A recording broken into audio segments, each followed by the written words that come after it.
আমরা চলে এসেছি সায়েন্স সিটিতে। কলকাতায় এলে যে স্থানগুলো অবশ্যই দেখতে হবে তার মধ্যে সায়েন্স সিটি হলো অন্যতম। বাইপাসের ধারে মেইন গেট দিয়ে আমরা সায়েন্স সিটি ক্যাম্পাসে প্রবেশ করলাম।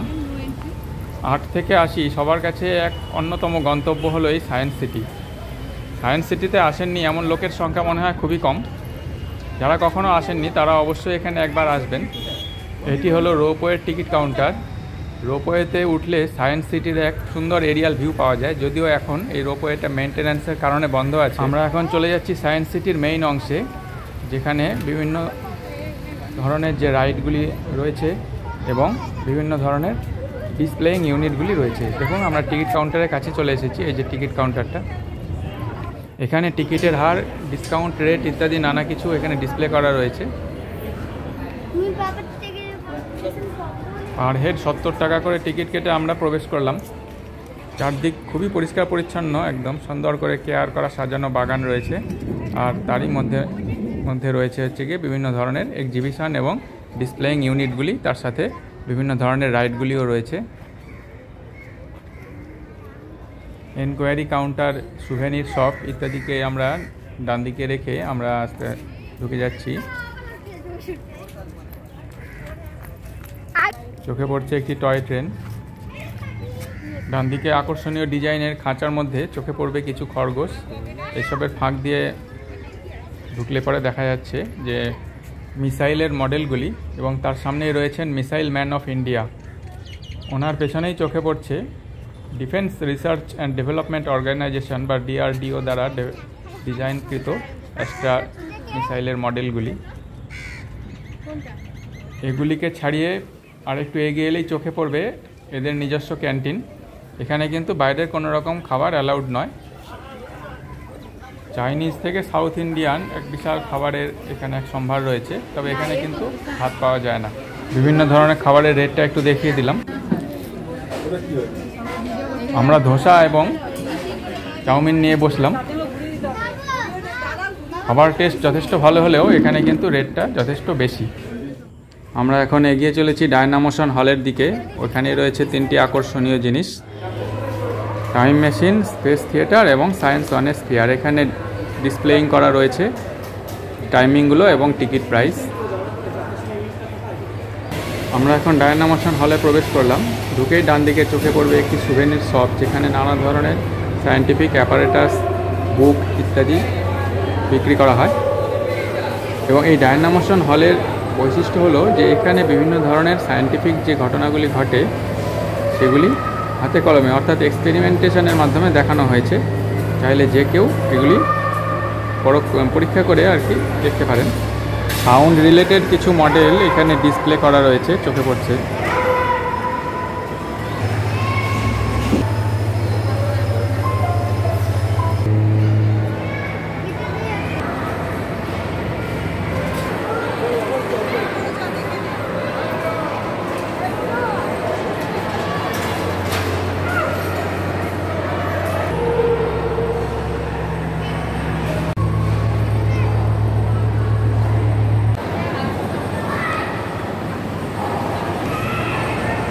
এটি হলো বাটারফ্লাই গ্যালারি। এখানে নানা ধরনের দুষ্প্রাপ্য প্রজাপতি দেখতে পাওয়া যাচ্ছে।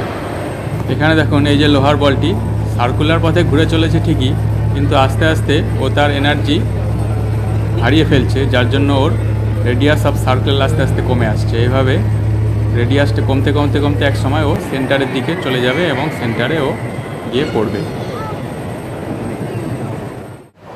লিফটে করে একদম উপরে চলে আসার পর এখানে বিভিন্ন ধরনের মডেল, সায়েন্টিফিক মডেল ডিসপ্লে করা রয়েছে এবং সেগুলি কীভাবে কাজ করে তাও দেখানো রয়েছে। দেখুন আমরা উপর থেকে উপরে চলে এসেছি। এখানে দেখুন, এখানে অপটিক্যাল কিছু ইলিউশন এবং অপটিক্যাল ফেনোমেনন ব্যাখ্যা করা রয়েছে।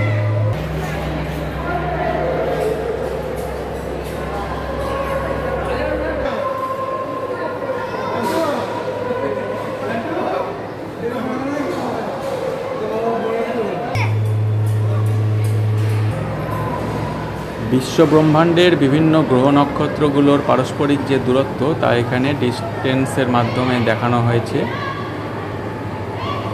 এই অংশে বিশ্বব্রহ্মাণ্ডের গ্রহ নক্ষত্র ইত্যাদির ডিস্টেন্স দেখানো হয়েছে। ডাইনামোশন হল থেকে বেরিয়ে আমরা এগিয়ে চললাম ডাইনোসর রাইডের দিকে।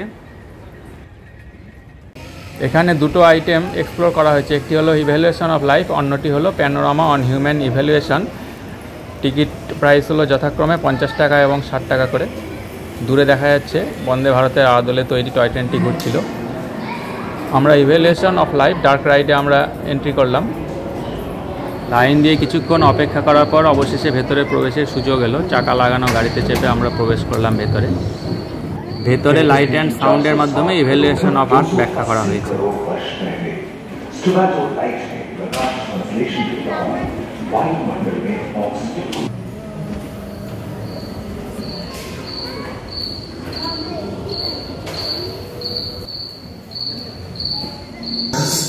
वर्ष पहले बदल गए। घूम मकड़े आदि पंखहीन पतंग एवं एक टेगा जैसे उभयचर प्राणियों का आविर्भाव हुआ। सरसृप जैसे स्तनपायी डायमेट्रोडोन प्रकट हुए, जिसकी पीठ पर नौका के पाल की तरह एक अंग था जो ताप को नियंत्रित रखने में मदद करते हैं। एवं बिच्छू पृथ्वी के चारों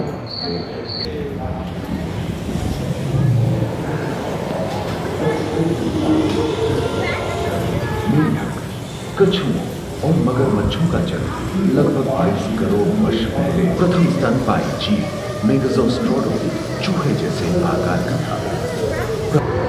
जलवायु में नदी की मौजूदगी से पृथ्वी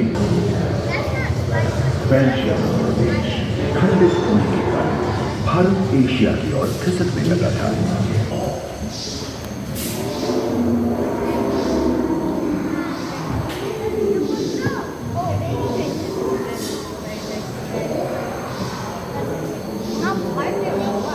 एकांत महादेश में जीव जंतु के हमले से बचने के लिए शाकाहारी एंकिलोसॉरस अपनी पूंछ के उत्कर का इस्तेमाल करते थे।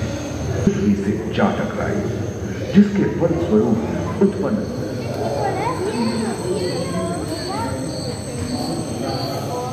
डायनासोर के विलुप्त होने के बाद